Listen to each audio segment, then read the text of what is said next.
Hello and welcome to the table. I'm your host, Teen Wolf, and today we are going to be kicking off the first part of the three-part special for Kamigawa Neon Dynasty. So, in Kamigawa Neon Dynasty, there is a bit of a feud going on. So, people are trying to decide what tradition to follow. Some people are following the modern-day tradition. Some are following the past traditions. Some are doing a mixture of the two. Well, in the next 3 episodes, we're going to be covering each of those topics as a deck. So, at the end of each video, I would appreciate you, the viewer, to leave a comment saying, "I pick the future of Kamigawa," or something like that. And at the end of this 3-part special, I am going to reveal to you, the viewer, which side I am picking.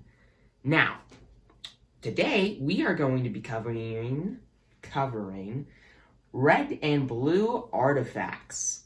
So, to put it simply, this deck just says, I'm going to play all the artifacts, and I'm going to draw all the cards.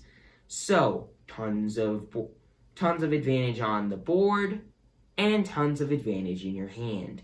So always drawing cards, and always having stuff on the battlefield. That is the goal of this deck, and eventually I just kill people. It's just like, okay, so I do all of this stuff, and it appears that you're dead. That's basically how every game goes. It's just like, you're doing all this stuff, and your opponent just dies. For absolutely no reason. So, and there's a bit of a sub-theme in this deck. Modified.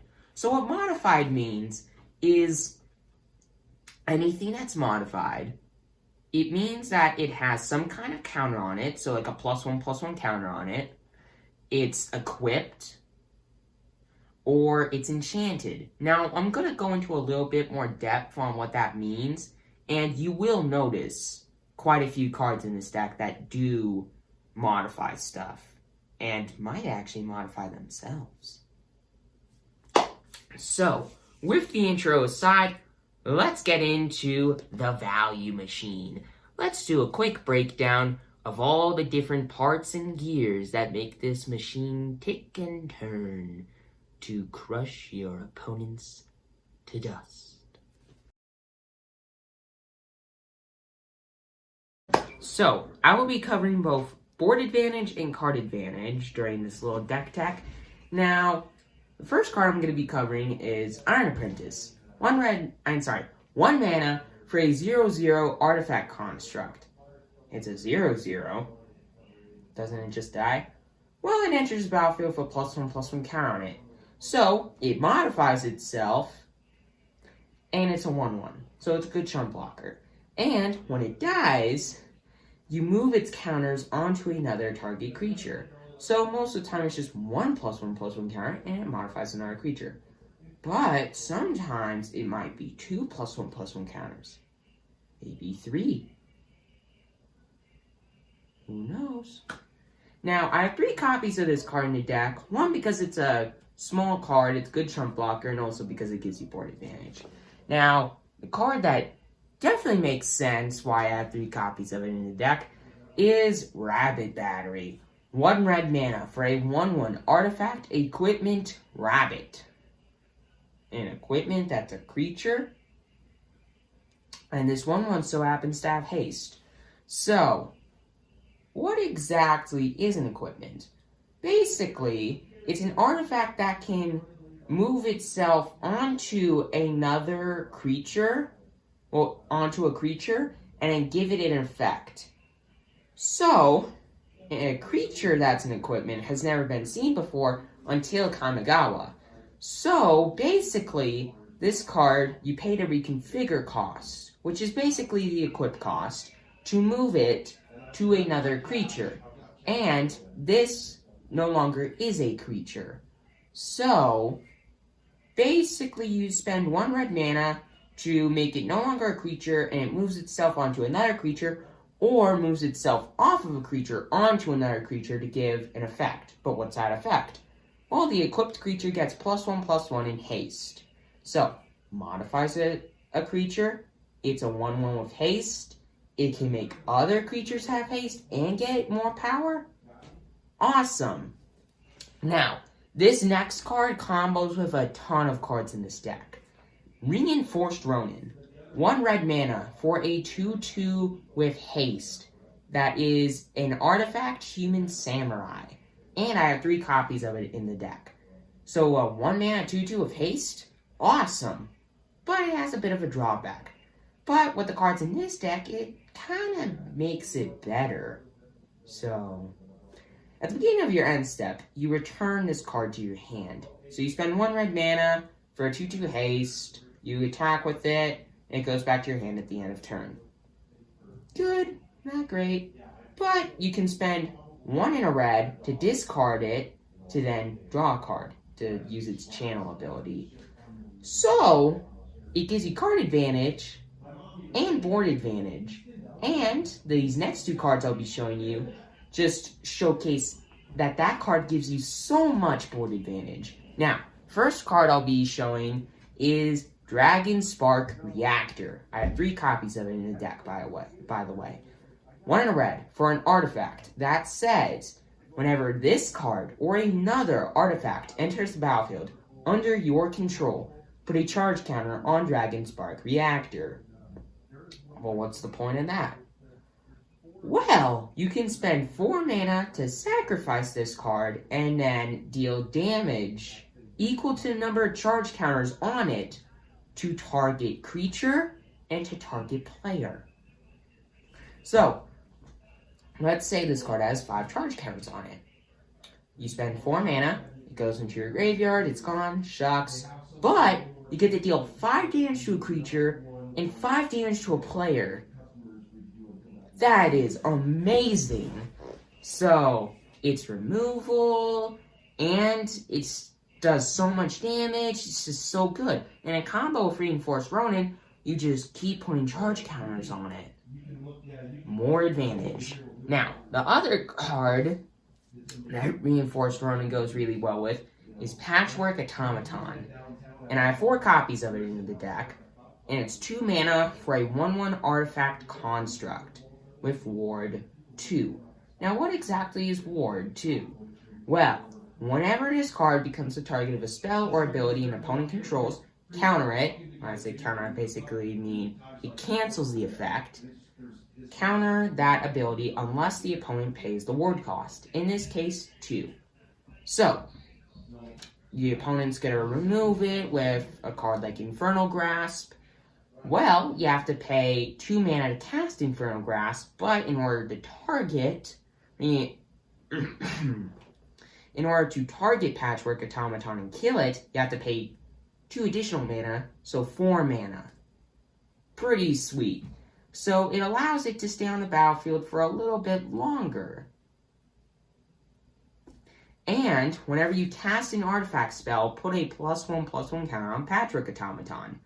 So, you play Reinforced Ronin, Patchwork Automaton gets a counter, goes back to hand, then you play the Reinforced Ronin again next turn, another counter on Patchwork Automaton, and the cycle continues. Pretty sweet. Now, another way to get card advantage, well, board advantage, I should say, is Enthusiastic Mechanaut. I have 2 copies of it in the deck, and it's 1 in red for a 2/2 flying Goblin Artificer. That is an artifact. So, it says, artifact spells you cast cost 1 less to cast. So, I do have a lot of really cheap cards in the deck, but any way to be able to play more is good. So, sweet. Now, as you've probably noticed, I've already showcased a ton of ways to put counters on stuff and to modify stuff through the reconfigure cards that you've seen so far, and like the charge counters and the +1/+1 counters being put on stuff. Well, a card like Connies Flare in the deck is a payoff for that. So, 1 in a red for an instant. And by the way, I have 3 copies of this in the deck. And it says, Connies Flare deals 3 damage to target creature. And if you control a modified creature, it deals 2 damage to that creature's controller. So 2 mana to deal 3 damage to a creature, and 2 damage to a player. Pretty sweet. And you're not always going to be able to deal 2 damage to a player, but most of the time in this deck you'll be able to. So, pretty good for 2 mana. Now, another card that gives you board advantage is Mech Titan's Core. And I have 2 copies of it in the deck. Now, it's 2 mana for a 2/4 artifact vehicle with crew 2. Now, if you don't know what crew means that you can tap any number of creatures to add up to a total power of whatever the crew cost is. So in this case, 2. So you tap any number of creatures that add up to a total power of 2, and then this card becomes an artifact creature until the end of turn. Now that's not it, because if it was, then that card just sucks.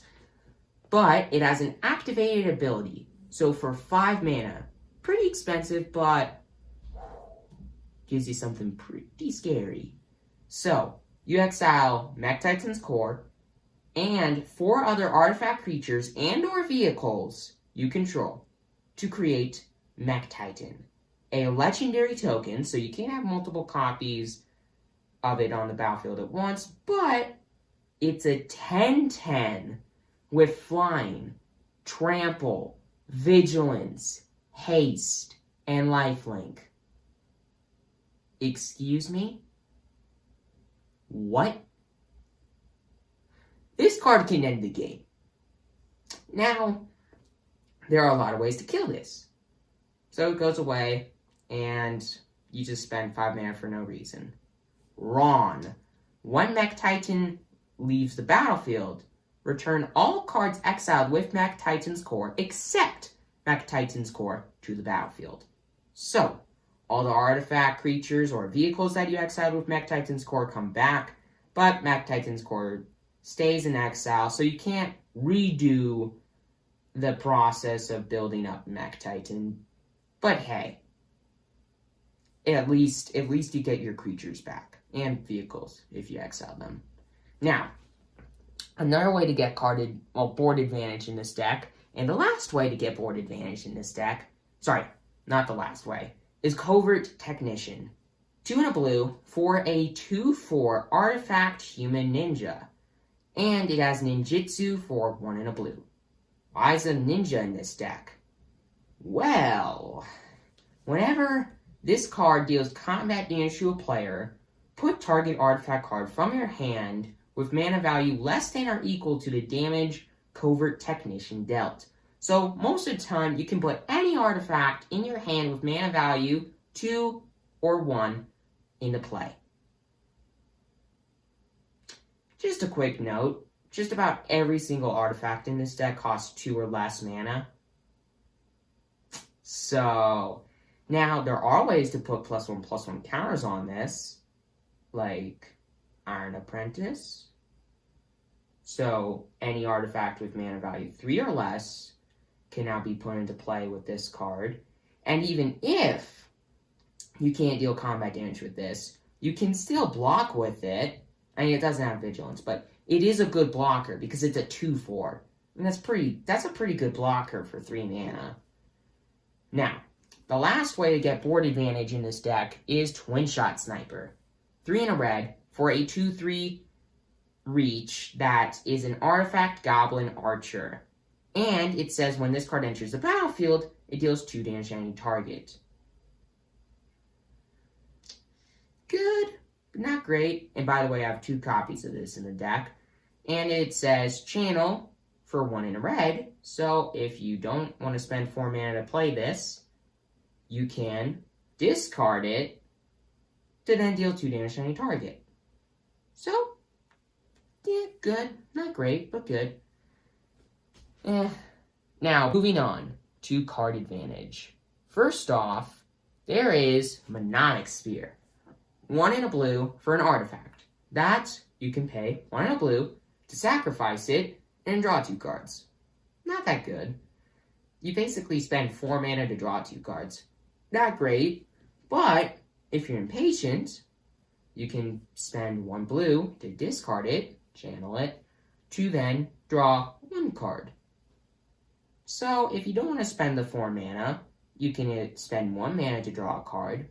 So it's got a little bit of, it's got extra use. Now, the next card that gives you card advantage in the deck is Ogre Head Helm. 1 in a red for a 2/2 artifact equipment Ogre with reconfigure for 3. So, good, not great, but it says the equipped creature gets +2/+2, which is pretty good, and whenever this card deals combat damage to a player, or the equipped creature deals combat damage to a player, you may sacrifice Ogre Head Helm, or the equipped creature, to then discard your hand and draw 3 cards. So if you have no cards in hand, and you attack with Ogre Head Helm, you can sacrifice him to then discard nothing and draw 3 cards. Now, realize you have to deal combat damage with him, but you can equip him to a flyer, like Enthusiastic Mechanaut, to then more easily be able to deal combat damage, to then draw 3 cards. Sure, you have to sacrifice the Mechanaut, but hey, 3 cards is 3 cards. Now, yeah, we have 2 copies of Ogre Head Helm in the deck. Now, moving on to a pretty good card in this deck, the Reality Chip. And I have 2 copies of it in the deck. 1 in a blue for an 0/4 legendary artifact equipment jellyfish. What kind of a creature is this? So, you may look at the top card of your library anytime. Pretty good. And you can reconfigure it for 2 in a blue. And the equipped, as long as this card is equipped, you may cast spells and play lands off the top of your deck. Excuse me? What now? Now, realize you can still only play 1 land per turn, so you might be stopped if you have a couple lands on top of your deck, but more than likely you're going to combo off with this card and just be able to play so many cards. Like, one of my buddies played this deck. He played every card in the deck with this card. That is insane. I haven't even pulled that off yet. I feel sad. I wish I pulled that off, because who doesn't want to play their entire deck? Okay, so next card, Acquisition Octopus. 2 in a blue for a 2/2 artifact equipment Octopus. And I have 2 copies of it in the deck. Now, you can reconfigure for 2, and whenever this card or an equipped creature deals combat damage to a player, draw a card. Pretty good. Not great. It's not Reality Chip, but it's still pretty good. Now, Thirst for Knowledge. And I have 3 copies of this in the deck. 2 in a blue for an instant. That says, draw 3 cards, then discard 2 cards unless you discard an artifact. Quite a few artifacts in the deck. So, you're gonna, basically draw 3 and discard 1 every time. Now, sometimes you're gonna want to discard lands, but hey, you're gonna discard the most useless card, or in some cases, cards in your hand, and you draw 3 cards. That's amazing. Now, it costs 3 mana, but hey, for that, pretty sweet. Now, next card, Tezeret, Betrayer of Flesh. 2 copies of it in the deck, and the only Planeswalker in the deck, and the most expensive card in the deck, but still not that expensive. And it costs 2 and 2 blue for a legendary Planeswalker that starts off with 4 loyalty. And it says, the first activated ability of an artifact each turn costs 2 less to activate. Now, that includes channel, so you're going to be careful of how you sequence things, but if you have a card like Acquisition Octopus in play, or Mech Titan Core, or Dragon Spark Reactor, if you activate any of their abilities and they're the first activated ability of an artifact for a turn, they cost 2 less. So you can equip Acquisition Octopus to a card for free. You can spend 2 mana to sacrifice Dragon Spark Reactor and do crazy things. Or you can... It's just, what? What is this? And you don't have to spend any loyalty to do this. Now, moving on to the plus. Plus 1. Draw 2 cards, then discard 2 cards unless you discard an artifact card. Yeah, that sounds familiar. Thirst for knowledge? Anyways, -2. Target artifact becomes an artifact creature. If it isn't a vehicle, it has a base power and toughness of 4/4. So you have a card like Mononyx Spear in play. And you don't want to sacrifice it yet. Well, with Tezeret, you can minus him and make that card a 4/4. Pretty good. And then the ultimate. And if you can pull this off, baby. -6. You get an emblem with, whenever an artifact you control becomes tapped, draw a card. Excuse me? What now? What? That is amazing, and I've actually been able to pull it off a couple times. Now, draw tons of cards, and protect your Tezeret, while still being able to use his emblem to your full advantage. You can draw so many cards with this. It is insane. Now, moving on from Tezeret into the mana base. So, I have 8 islands in the deck. I have 9 mountains in the deck. And I have 3 swift water cliffs in the deck, just in case you need like a blue, like an extra blue source to like play Tezeret, because it has 2 blue mana at its cost.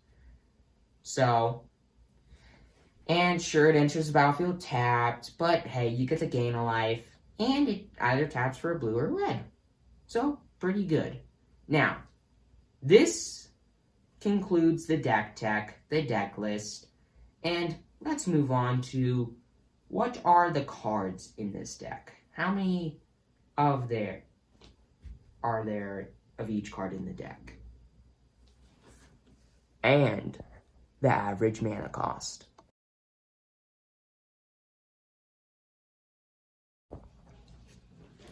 So, this deck has quite a few creatures in it, but not as much as my ninja deck. So it has 25 creatures in the deck, 7 artifacts. Now, a lot of the creatures in this deck are artifact creatures. So, when I say 7 artifacts, think of it as like 35-ish, something like that. So, I have a lot of creatures in this deck. Now, as I mentioned, I have 2 planeswalkers in the deck, and I do have a good amount of instants in the deck as well. But this deck is still mainly creature heavy, like my ninja deck, just not as creature heavy. It focuses on a lot of creature stuff, but it does have a pretty large sub-theme of just drawing a ton of cards. So this deck is really fast, it's really aggro, it's really creature heavy, but it still can do pretty well in the mid to late game by drawing tons of cards and just outvaluing your opponent through just drawing cards. And as I mentioned, this deck is pretty aggro. And the average cost of each of the cards is 2 mana. Well, technically 2.15, but like with my ninja deck, I'm just going to round it down to 2. So, a little bit higher curve than my ninja deck, but this deck is still really quick, and it does focus on the mid to late game more than a lot of other decks that I usually build. But overall, pretty good deck. And now to move on to the price of this very, very fun deck. So this deck only costs $18, which is pretty cheap, but it's above the price of 15 bucks still. Now, if you do still want to spend the 18 bucks so you can have 2 tezerets in a deck, and the reason I say that is because tezeret is $4 a piece, which it's not that bad, but still I am going to give recommendations to what you can replace that card with. So I would recommend taking out those 2 if you want to, and replace him with a Reinforced Ronin and either a Dragon Spark Reactor or a Mononyx Spear. But basically, the main thing that you would want to replace tezeret with is cards that give you a lot of advantages. So, Mononyx Spear, maybe not.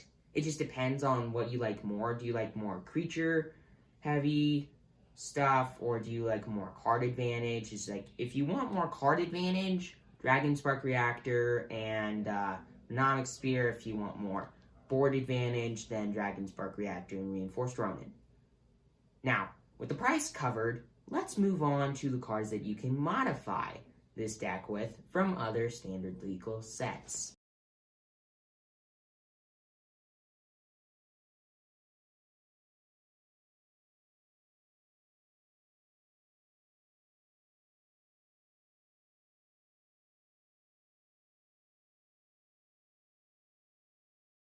So, this deck is pretty good, as I'm sure that you can tell that. This deck is super scary. And though it doesn't have that much removal in the deck, it does still have a decent amount of removal in the deck. So, what you can do is you can just play so many creatures, you can draw so many cards, you can get so much advantage. It's just, this deck is crazy. Now, you might want to add like another 1 or 2 removal spells in the deck. But other than that, this deck, 9 out of 10. There are a couple things that I might want to add or like take out. Like,